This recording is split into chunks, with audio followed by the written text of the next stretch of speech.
जय हिंद साथियों, स्वागत है आप सभी का शाइन वाईटी क्लासेस में। हिंदी शॉर्ट हैंड की प्रैक्टिस डिक्टेशन 80 शब्द प्रति मिनट गति से डिक्टेशन 5 सेकंड में शुरू होगी।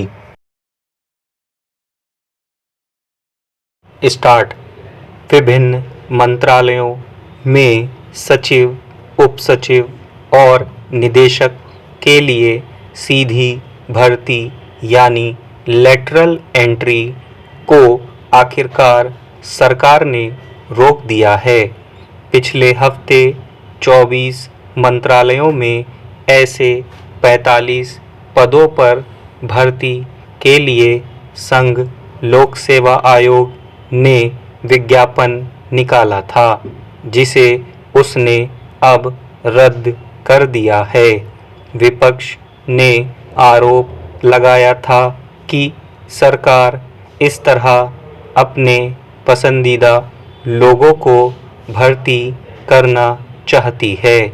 इससे अनुसूचित जात, अनुसूचित जनजात और पिछड़े समुदाय के लोगों के लिए संविधान में मिले आरक्षण के प्रावधान का उल्लंघन होगा। इस मसले पर सरकार के सहयोगी दलों ने भी विरोध में आवाज उठानी शुरू कर दी थी। 2 दिन तक इसके अलग अलग पक्षों पर खूब बहस हुई। अब सरकार ने यूपीएससी को पत्र लिखकर कहा है कि इन भर्तियों में भी सामाजिक न्याय का ध्यान रखा जाना जरूरी है। जाहिर है इसे विपक्ष अपनी विजय के रूप में रेखांकित कर रहा है, मगर हकीकत यह है इसे सत्तापक्ष की पराजय नहीं कहा जा सकता। सत्तापक्ष ने केवल पैंतरा बदला है। यूपीएससी को लिखी कार्मिक मंत्रालय की चिट्ठी से जाहिर है कि सीधी भर्तियां तो होंगी, मगर आरक्षण का ध्यान रखते हुए। ऐसे में इस सवाल का जवाब शायद ही मिल पाए कि आखिर मंत्रालयों में इतने बड़े पैमाने पर बाहर के लोगों की सीधी भर्ती का औचित्य क्या है। मंत्रालयों में सीधी भर्ती का प्रावधान इसलिए किया गया था कि इस तरह निजी क्षेत्रों या दूसरे संस्थानों में काम कर रहे विशेषज्ञों की सेवाएं ली जा सकें। पहले भी सीधी भर्तियां होती रही हैं।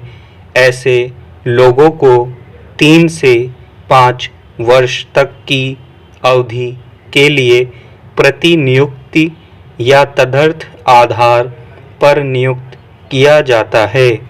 अब बदलती ज़रूरतों के मुताबिक अनेक क्षेत्रों में तकनीकी विशेषज्ञता की दरकार बढ़ी है। इसी तर्क पर नई भर्तियां विज्ञापित की गई थीं, मगर इन्हें लेकर विवाद इसलिए भी उठा कि पहले ही विभिन्न मंत्रालयों में अनेक सीधी भर्तियां की जा चुकी हैं। सीधी भर्ती का अर्थ यह नहीं माना जाना चाहिए कि नियमित आधार पर भर्ती लोगों की योग्यता को नज़रअंदाज कर दिया जाए। मंत्रालयों का कामकाज नौकरशाही के बल पर ही चलता है और उसमें विभिन्न अनुशासनों के लोग होते हैं। तकनीकी क्षेत्रों के लोगों की भी उसमें कमी नहीं है। फिर बदलती ज़रूरतों के मुताबिक इन अधिकारियों को कौशल विकास के लिए विदेशों में भेजकर प्रशिक्षण भी दिया जाता है। ऐसे में बड़ी तादाद में बाहर से लोगों को लाने पर सवाल उठना स्वाभाविक है। स्टॉप।